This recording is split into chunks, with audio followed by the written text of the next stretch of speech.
వందనాలు. సామెతల గ్రంథము 24వ అధ్యాయము 10వ వచనాన్ని చూడండి. శ్రమ దినమున నీవు కృంగిన ఎడల నీవు చేతగాని వాడవు అవుతావు. శ్రమ దినమున నీవు కృంగితే దేవుడేమన్నారు చెప్పండి? నీవు చేతగాని వాడవు. దేవుడు అంటున్నాడు, శ్రమ దినమున నీవు ఎలా ఉండాలి చెప్పండి? శ్రమ దినమున నీవు పోరాడేవాడిగా ఉండాలి. శ్రమ అంటే ఏంటి చెప్పండి? బాధ, వేదన, శోధన, అన్ని సంతోషాలు మనం అనుభవిస్తున్నాం. కానీ దేవుడు అంటున్నాడు, ఈ లోకములో మీతో పోరాడేవాడు ఒకడున్నాడు. చూడండి, 2 తిమోతి 2వ అధ్యాయము 5వ వాక్యాన్ని చూడండి. మరియు చెట్టి అయిన వాడు పోరాడినప్పుడు మీరు నియమము ప్రకారముగా పోరాడకపోతే వానికి కిరీటము దక్కదు. జీవ కిరీటము నీకు దక్కదు. ఈ లోకములో నీకు దేవుడు ఆయుష్ను ఎందుకు ఇచ్చాడు చెప్పండి? జీవించాలి అని. ఈ లోకములో నీవు ఎలా జీవించాలి చెప్పండి? అనేక శ్రమలను ఎదిరించి, అలాగునే అల్పకాల సుఖాలను జయించే శక్తిని నీకు ఇచ్చాడు.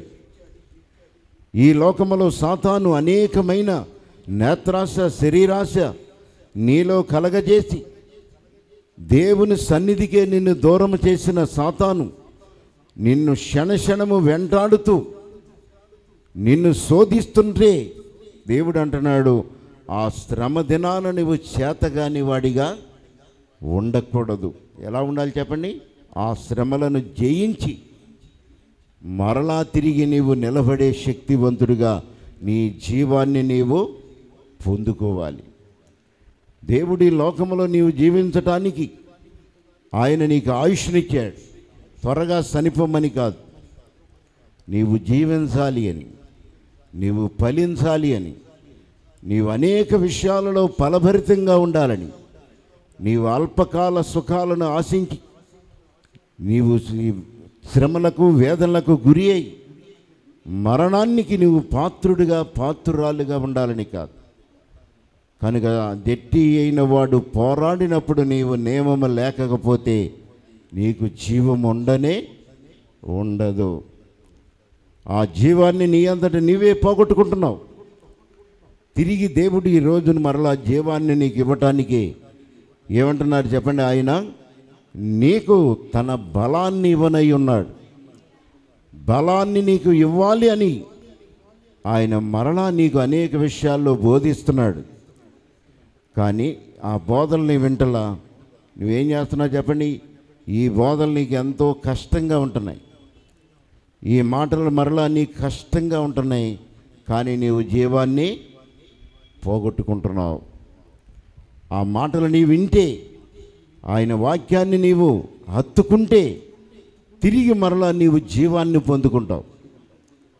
ఎప్పుడైతే నీవు వాక్యాన్ని వినకుండా నీ సొంత సునీతి మార్గాల్లో నడుస్తావో దేవుడు అంటున్నాడు, నీవు జీవాన్ని కోల్పోతున్నావు. దేవుని స్తోత్రము. హల్లెలూయా. చూడండి, ఎఫెసీయులకు రాసిన పత్రిక 6వ అధ్యాయము 13వ వాక్యాన్ని చూడండి. ఏలయనగా మనము పోరాడుతున్నది శరీరులతో కాదు కానీ అధికారులతోనూ ప్రస్తుత అంధకార సంబంధులకు లోకనాథులతోనూ దురాత్మల సమూహములతోనూ పోరాడుచున్నాము. అందుచేతనే మీరు ఆపత్తిమందు వారిని ఎదిరించుటకు సమస్తము నెరవేర్చిన వారై నిలువబడుటకు శక్తిమంతులగునట్లు దేవుడిచ్చు సర్వాంగ కవచమును ధరించుకొనుడి. ఎలాగనగా మీ నడుములకు సత్యమును దట్టి కట్టుకొని నీతి అను మైమరువు తొడుగుకొని పాదమునకు సమాధాన సిద్ధ మనసు అను జోడును తొడుగుకొని నిలబడండి. అవన్నీయు కాక విశ్వాసమను డాలు విశ్వాసమనే డాలును పట్టుకొనుడి. దానితో మీరు దుష్టుని యొక్క అగ్ని బాణములన్నిటినీ ఆర్పుటకు మీరు శక్తివంతులగుదురు. మరియు రక్షణను శిరస్త్రాణమును దేవుని వాక్యమనే ఆత్మ ఖడ్గమును మీరు ధరించుకొనండి.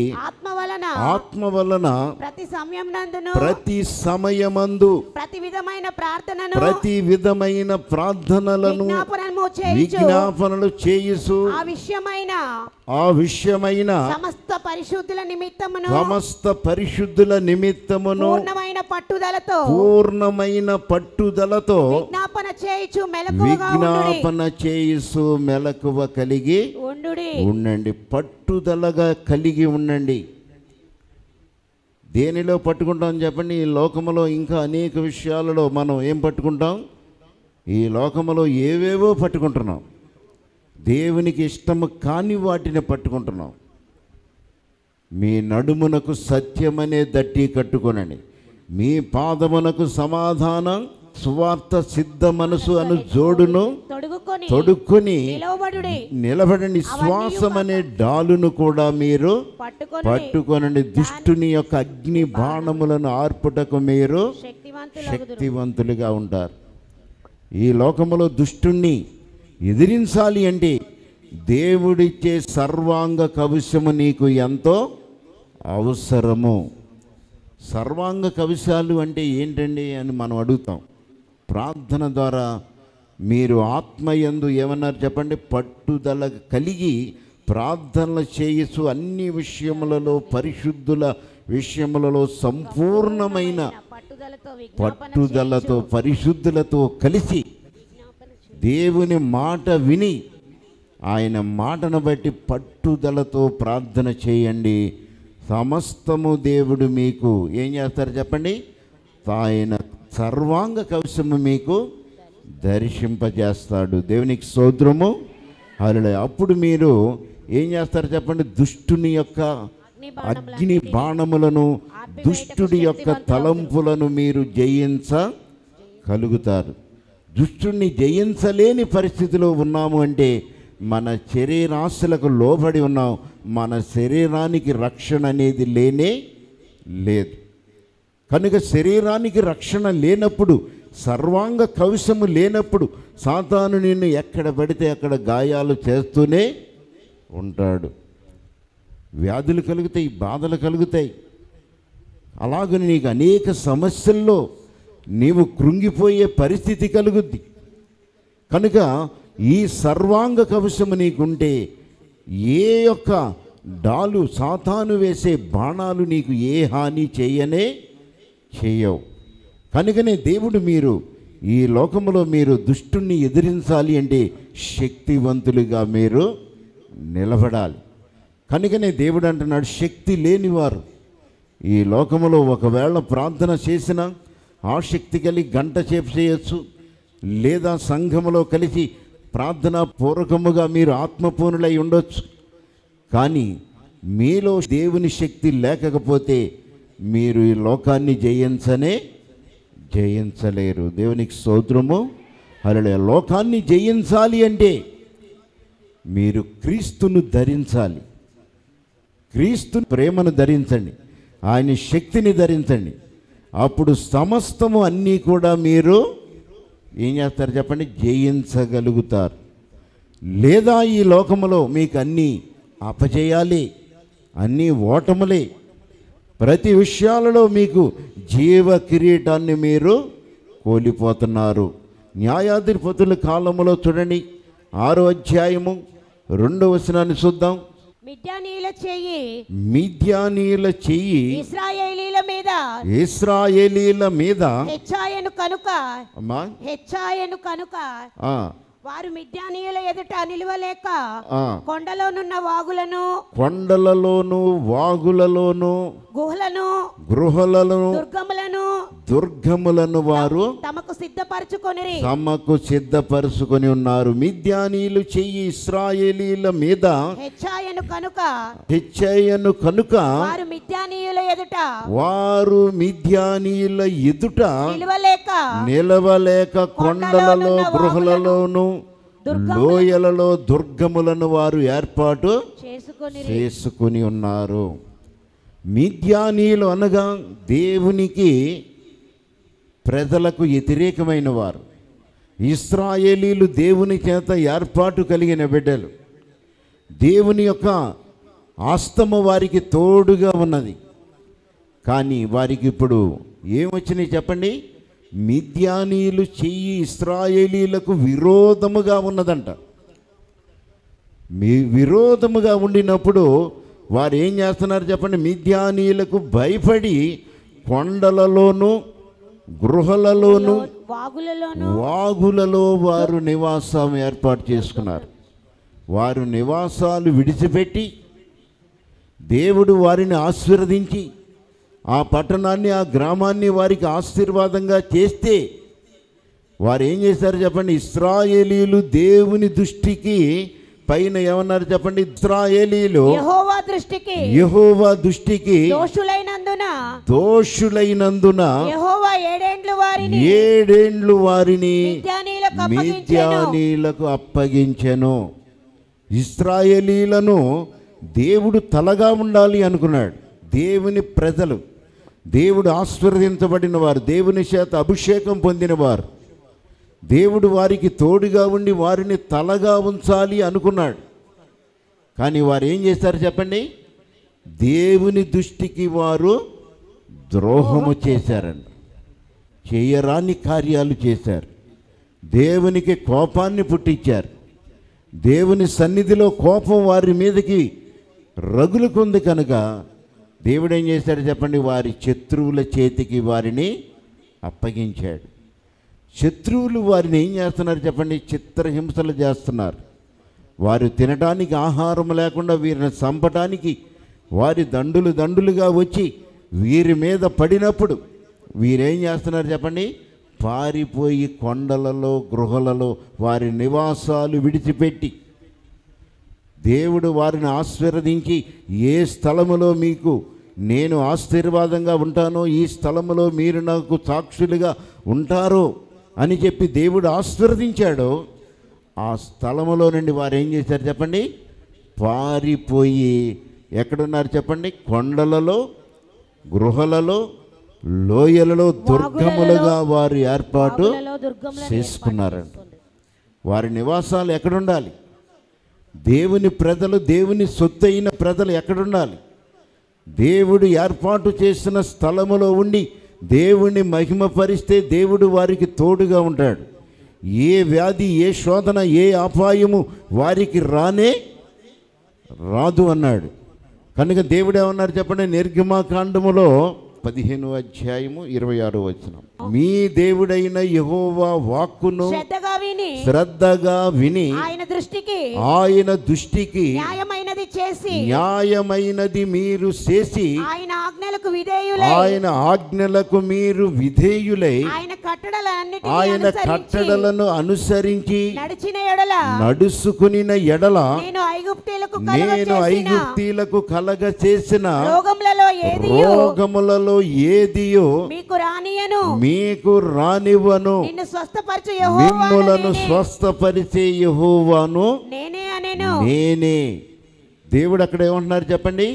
మీ దేవుడైన యెహోవా వాక్కును మీరు శ్రద్ధగా విని ఆయన దృష్టికి న్యాయమైనది చేసి ఆయన ఆజ్ఞలకు విధేయులై ఆయన కట్టడలన్నిటినీ మీరు అనుసరించిన ఎడల నేను ఐగుప్తీలకు కలగ చేసిన రోగములలో ఏది కూడా మీ మీదకి నేను రానివ్వను, మిమ్ములను స్వస్థపరిచే మిమ్ములను బాగు చేసే యెహోవాను నేనే అని ఇశ్రాయేలీలు దేవుని ప్రజలకు దేవుడు వాగ్దానం చేశాడు. దేవుడు తన చెంతకు పిలుచుకుని రక్షణ ఇచ్చి మీరు నా ఆజ్ఞలను విని భయపడి దేవుని చిత్తమునకు లోబడితే నేను ఐగుప్తీలను నాశనము చేసిన తెగుళ్ళు ఏ తెగులు, ఏ వ్యాధి, ఏ అపాయము మీ వద్దకు రాదు. మిమ్ములను స్వస్థపరిచే యెహోవాను నేనే అని దేవుడు అక్కడ సెలవిచ్చాడు. ఏం చేశారు చెప్పండి? ఇశ్రాయేలీలు దేవుని చిత్తాన్ని ఎరిగిన వారు దేవుని సన్నిధిలో ఏం చేశారు చెప్పండి? ద్రోహులుగా వారు ప్రవర్తించారు. దేవునికే కోపాన్ని రేపారు. దేవుని సన్నిధిలో ఎంతగానో ఆశీర్వాదముగా ఉండవలసిన ప్రజలు ఏ స్థలమైతే వారికి ఆశీర్వాదంగా ఇచ్చి, ఏ స్థలములో వారి కుటుంబాన్ని ఆశీర్వదించి, ఏ స్థలములో దేవుని ప్రజలుగా, దేవుని రాజ్యముగా ఉండాలని కోరుకున్నాడో దేవుడు, వారు ఎక్కడ ఉన్నారు చెప్పండి? ఇప్పుడు వారి నివాసాలు విడిచి కొండలలో, గృహలలో, లోయలలో వారు ఏం చేశారు చెప్పండి? వాగులలో నివాసాలు ఏర్పాటు చేస్తున్నారు. ఎక్కడికి పారిపోవాల్సి వచ్చిందో చూడండి. దేవుడు మనకిచ్చిన స్వాతంత్రాన్ని మనం కోల్పోతే, దేవుడు మనకిచ్చిన ఆశీర్వాదాలు కోల్పోతే, దేవుడు ఏమంటున్నారు చెప్పండి? నీ ఉన్న స్థలం మారిపోద్ది, నీ మాట మారిపోద్ది. ఆ తర్వాత నీవు ఏం చేస్తావు చెప్పండి? ఎక్కడుంటావో కూడా తెలియదు. అనేక కుటుంబాలు, పరిస్థితులు అదే స్థితిలో ఉన్నాయి. కనుకనే దేవుడు అంటున్నాడు చూడండి, యోధా పత్రిక 1వ అధ్యాయము 6వ వచనములో, మరియు తన ప్రాధాన్యతను నిలుపుకొనక తన నివాస స్థలమును విడిచిన దేవదూతలను మహాదినమున జరుగు తీర్పు వరకు కటిక చీకటిలో నిత్య పాశములతో ఆయన వారిని బంధించి భద్రము చేసుకొనెను. అక్కడ ఏం చేశారు చెప్పండి? భద్రము చేశాడంట. మరియు తన ప్రధానత్వమును నిలుపుకొనక తన నివాసమును విడిచిన దేవదూతలను మహాదినమున జరుగునయ్యున్న తీర్పుకు వారిని ఏం చేశారు చెప్పండి? అక్కడ బంధించాడంట. దేవుడు దేవుని యొక్క దూతలు ఎక్కడుండాలి చెప్పండి? దేవుని పర్వతము మీద వారు నివాసమును ఏర్పాటు చేశాడు. ఆ నివాస స్థలములో ఉండవలసిన దూతలు ఎప్పుడైతే ఆ పర్వతాన్ని, దేవుని మాటను విడిచారో వారు ఏమయ్యారు చెప్పండి? మహాభయంకరమైన పాతాళ వేదనలో వారిని బంధించాడు. దేవునికి స్తోత్రము. అలా ఎందుకు బంధించాడండి? దేవుడు వారికి ఆజ్ఞించాడు, మీరు ఇక్కడే ఉండాలి, ఇది దేవుని పరిశుద్ధ స్థలం, ఈ స్థలము మీరు దేవుని చిత్తమును నెరవేర్చు దూతలుగా మీరు ఇక్కడ ఉండాలి అని దేవుడు ఆజ్ఞ ఇస్తే వారు ఏం చేశారు చెప్పండి? ఆ మహాదేవుని యొక్క స్థలాన్ని ఏమన్నారు చెప్పండి? మరియు తన ప్రధానత్వమును నిలుపుకొనక తన నివాస స్థలమును విడిచిన దేవదూతలను మహాదినము జరుగు తీర్పు కొరకు కటిక చీకటిలో ఆయన వాటిని బంధించాడు. దేవునికి స్తోత్రము. కటిక చీకటిలో బంధించబడి ఉన్నారు. కానీ మనమైతే ఎక్కడున్నాం చెప్పండి? ఈ రోజు ఎన్ని తప్పులు చేసినా, ఎన్నిసార్లు బలహీనమైనా, మన కొరకు ప్రధాన యాజకుడు, మన కొరకు ప్రాణము పెట్టిన దేవుడు ఉన్నాడు. కనుక ఆ దేవుని దగ్గరికి వెళ్ళి మన తప్పులను ఒప్పుకొని ఆయన సన్నిధిలో మనము ఈరోజు ఆయన సన్నిధిలో పశ్చాత్తాపపడి ఆయనకు వేడుకుంటే తిరిగి మరలా నిన్ను కాపాడటానికి దేవుని కృప నీకు తోడుగా ఉన్నది. దేవునికి స్తోత్రము. హల్లెలూయా. కానీ ఆ ప్రధాన దూతలకు స్థలాన్ని విడిచి వారు ఎప్పుడైతే దేవుని ఏర్పాటు చేసిన స్థలాన్ని, దేవుని ఆజ్ఞ మీరి ఉన్నారో వారిని కటిక చీకటిలో అక్కడ ఏం చేశాడు చెప్పండి? భయంకరమైన తీర్పు దినము వరకు వారిని బంధించి ఉంచాడు. దేవునికి స్తోత్రము. హల్లెలూయా. ఈరోజు నీకు అలాంటి బంధకాలు లేవు. ఈరోజు నీకు శ్రమ కలిగితే మరలా తిరిగి రక్షించడానికి దేవుడు తన చేతులు సాపాడు.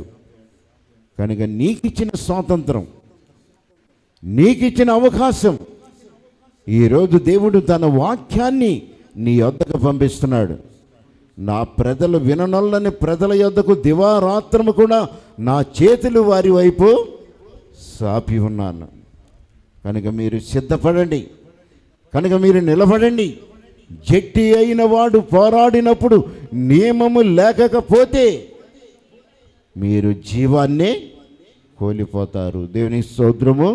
హల్లెలూయా. కనుక చూడండి, ఋతు గ్రంథములో ఋతు ఏం చేసింది చెప్పండి? ఆమె ఋతు ఏం చేసింది చెప్పండి? శ్రమ కలిగిందని బెత్లెహేమును విడిచి భార్య భర్తలు అంతా కలిసి వెళ్ళారు. ఎక్కడికి వెళ్ళారు చెప్పండి? మోయాబు ప్రాంతానికి వెళ్ళారు. ఎందుకని అంటే దేవుడు ఏర్పాటు చేసిన స్థలములో శ్రమ కలిగింది. దేవుడు ఏర్పాటు చేసిన స్థలములో, వారిని ఆశీర్వదించబడిన స్థలములో శ్రమ కలిగినప్పుడు వారు అన్నారు, మేము పరాయి దేశానికి వెళ్ళి అక్కడ మేము కొన్ని రోజులు ఉండి వస్తాం అని చెప్పి వారు ఏం చేశారు చెప్పండి? ఫ్యామిలీతో వారు కలిసి వెళ్ళారు. దేవునికి స్తోత్రము. అలా కొంతకాలము ఈ కీడు తప్పించుకున్నాం. కొంతకాలము దేవుడు ఏ స్థలములో నిన్ను ఆశీర్వదించి, ఏ స్థలములో దేవుడు నీకు శ్రమ కలగచేశాడో తక్షణమే దేవుని తట్టు నీవు తిరగవలసిన వాడవు. ఏం చేశారు చెప్పండి? తిరిగి మరలా దేవుడు రక్షణ లేని స్థలానికి వారు ప్రయాణమై నివాసము విడిచి వెళ్ళారు. వెళ్ళినప్పుడు వారికి ఏం జరిగింది చెప్పండి? అక్కడ భర్త చనిపోయాడు, 2 బిడ్డలు చనిపోయారు. ఆ తర్వాత నయోమి అంటుంది చూడండి, ఆ దేశంలోనికి వచ్చి, ఇదిగో నేను మారాగా మారి ఉన్నాను. దేవునికి స్తోత్రం. హల్లెలూయా. దేవుడికి వందనాలు, అయ్యగారికి వందనాలు, అమ్మగారికి వందనాలు. కూడి వచ్చిన మీ అందరికీ నా వందనాలండి. నా పేరు రాజేషు, మాది మైలవరం దగ్గర వెళ్ళడం గ్రామం. నాకు వివాహం అయిన తర్వాత 2-3 సంవత్సరాల దాకా పిల్లలు లేరండి. పిల్లలు లేరని హాస్పిటల్లో చూపించుకుంటే నీటి బుడుగుల ప్రాబ్లం అన్నారు. నా భార్యకి మంతు కూడా ప్రాబ్లం అన్నారు. మంతు రావడం కూడా చాలా కష్టంగా ఉండేదండి. ట్యాబ్లెట్లు వేస్తేనే వచ్చేది. ట్యాబ్లెట్లు వేసినా కానీ ఒక్కోసారి అయితే వచ్చేది కూడా కాదు. అలాంటి సమయం అప్పుడు మళ్ళీ హాస్పిటల్లో చూపించుకుంటే, అమ్మ నీటి బుడుగులు కరగలేదు, అవి ఎక్కువైపోతున్నాయి, క్లీనింగ్ చేద్దాం, అవి చేద్దాం, ఇది చేద్దాం అని అన్నారండి. నీ పిల్లలు పుట్టడం కూడా కొద్ది కష్టం, ఇబ్బందిగా ఉండిద్ది అని చెప్పారు. చెప్పిన ఆ సమయం అప్పుడు మేము ఈ సన్నిధి గురించి తెలుసుకున్నామండి. తెలుసుకున్న తర్వాత ఈ సన్నిధికి వచ్చామండి. ఈ సన్నిధికి వచ్చినా కానీ హాస్పిటల్లో మళ్ళీ చూపించుకుంటే మళ్ళీ ట్యాబ్లెట్ ఇచ్చారు, వాడుతూనే ఉన్నాం. ఆ ట్యాబ్లెట్లు వేస్తేనే మంతు వస్తుందండి. నా భార్యకి ముందు మంతుకు వాడుకమ్మా అన్నారు. ఆ ట్యాబ్లెట్లు వేసినప్పుడే వచ్చేది, తర్వాత వచ్చేది కాదు. అలాంటి సమయం అప్పుడు ఇక్కడికి వచ్చిన తర్వాత నా భార్యకి ట్యాబ్లెట్లు వేయకుండానే మంతు వచ్చిందండి. దేవునికి స్తోత్రం. ఇక్కడికి వచ్చిన తర్వాత దైవజనులు చెప్పాం, అంటే ఇది మా పరిస్థితి అని, మీరు భయపడబోకండి, విశ్వాసముతో నమ్మకముతో రండి అన్నారండి. నేను అక్కడి నుంచి కూడా ఎంతో విశ్వాసముతో నమ్మకముతో ఆశగల ప్రాణాన్ని తృప్తిపరిచే దేవుడు ఆయన కాబట్టి, నా కార్యము జరిగినా జరగపోయినా తండ్రి నీ సన్నిధికి నడుస్తానాయనని నేను అనుకున్నానండి. అప్పుడు ప్రభువా నీ చిత్తము ఎలా అయితే ఇలా జరిగించమని నేను ఇక్కడికి వచ్చానండి. వచ్చిన తర్వాత నేనేదో నీతిమంతున్నాయో, నేనో పరిశుద్ధున్నాయో, మంచివాడినయ్యో నా కార్యము జరగలేదు. కానీ ఈ సన్నిధిలో అడుగుపెట్టిన తర్వాత ఏర్పాటు చేసుకున్న నా దైవజనులు చేసిన ప్రార్థన బలాన్ని బట్టి, నా యేసయ్య కృపను బట్టి అనుకోకుండా నా భార్య గర్భఫలం ఇచ్చాడండి. దేవునికి స్తోత్రం. నేనైతే అనుకోలేదండి. కాకపోతే నడుస్తున్నాను, ఆయన సన్నిధికి నడుస్తున్నాను, ఆశతో నడుస్తున్నాను. కార్యము జరిగినా జరగకపోయినా ప్రభువా నన్ను ఈ సన్నిధికి నడిపించినందుకు స్తోత్రములని. పాపులలో ప్రధాన పాపినండి నేనైతే చెప్పాల్సి వస్తే, ప్రధాన పాపి నేను. నన్ను మరి ఆ దేవుడు ఎందుకు ఇక్కడికి నడిపించాడో నాకు అసలు ఆలోచించుకుంటేనే చాలా ఆశ్చర్యంగా ఉండిద్దండి. మరి అలాంటి వాడిని నన్ను ఇక్కడికి నడిపించి మమ్మల్ని ఈ స్థితిలో దేవుడు నిలబెట్టాడు. అమ్మాయి పుట్టేటప్పుడు కూడా చాలా ఇబ్బందులు పడిందండి. తర్వాత దేవుడి దేవులో ఒక అమ్మాయి పుట్టిందని ఎంతో ఆనందపడ్డాం. తర్వాత నేను అనుకోలేదండి మళ్ళీ నా భార్య గర్భఫలం వచ్చిద్దని. ఆ దేవుడు ఎంతో గొప్ప దేవుడు అండి. మనం అడిగే వాటికంటే అత్యధికంగా ఇస్తానని చెప్పిన దేవుడు. ఒక బిడ్డని చాలు ప్రభు అంటే రెండో బిడ్డని గిఫ్ట్గా ఇచ్చాడండి. దేవునికి స్తోత్రం. మళ్ళీ నా భార్యకి గర్భఫలం వచ్చిద్దనే కానీ మంతు కూడా వచ్చిద్దని నేను అనుకోలేదండి. అలాంటి సమయప్పుడు ఈ సన్నిధి బలాన్ని బట్టి, ఈ సన్నిధిలోనే ఉన్నదండి ఆ బలం అనేది, ఆ శక్తి అనేది. దేవుడు ఎట్టి వ్యాధి గలవాడనైనా కానీ స్వస్థపరుసనని వాగ్దానం ఇచ్చాడు దేవుడు. ఈ సన్నిధికి ఎన్నో వాగ్దానాలు ఉన్నాయి. ఆ వాగ్దానాలు బట్టి, వాళ్ళు చేసిన ప్రార్థనా బలాన్ని బట్టి మళ్ళీ నా భార్య గర్భం వచ్చిన తర్వాత నేనైతే ప్రభు మరి నీ చిత్తం ఎవరైతే వారిని ఇవ్వండి ప్రభు అని అన్నప్పుడు మరి అమ్మగారు ప్రార్థన చేసి, అయ్యా నీకు కంపల్సరిగా మగ బిడ్డే పుడతాడయ్యా అని చెప్పారండి. మరి దేవుడు అనుకున్నా కానీ వారి బిడ్డలు మాట పక్క నా బిడ్డలు పలికారు కాబట్టి జరిగేయాలనుకుంటాడేమో కానీ మాకు తెలియదు. కానీ వారి మాట ప్రకారం దేవుడు మగబిడ్డని దయచేశాడండి. దేవునికి స్తోత్రం. ఇప్పుడు మా కుటుంబం అంతా ఈ సన్నిధానంలో ఎంతో ఆనందంగా ఉంటున్నామండి. ఎన్నో ఇరుకులు, ఎన్నో ఇబ్బందులు వచ్చినా కానీ ఆ సమస్యల బాధలు వాటన్నిటి నుంచి నా దేవుడు విడిపించాడు, మంచి ఆనందాన్ని ఇచ్చాడు. కానీ నేను ఆనందాలు కోరట్లేదండి. నా ఆశల్లా సన్నిధికి ఉపయోగపడాలి, దారి తప్పే బిడ్డలుగా కాకుండా దారిలో నిలబడాలని నేను ఎంతో చెప్పుకోవాలి, సాక్ష్యం అనుకున్నాను. కానీ మన సంఘ బిడ్డలందరినీ చూస్తే చాలా బాధేసి చెప్పుకోలేకపోతున్నానండి, సమయం లేక. దేవుడిచ్చినందుకు వందనాలు. మీరందరూ కూడా ఏ విశ్వాసంతో వచ్చినా సరే కంపల్సరీగా దేవుడు కార్యము చేస్తాడండి. నమ్మకంతో, విశ్వాసంతో రండి. ముందు నా కార్యము జరగలేదేంటి, జరగాలి అనుకుంటా ఉండబోకండి. నీ చిత్తమైతే నీ చిత్తమయ్యా అనుకుంటా రండి. ఆశతో ఆయనే కార్యం జరిగిస్తాడు. ఈ గొప్ప సాక్ష్యం దేవుడు దీవించును గాక.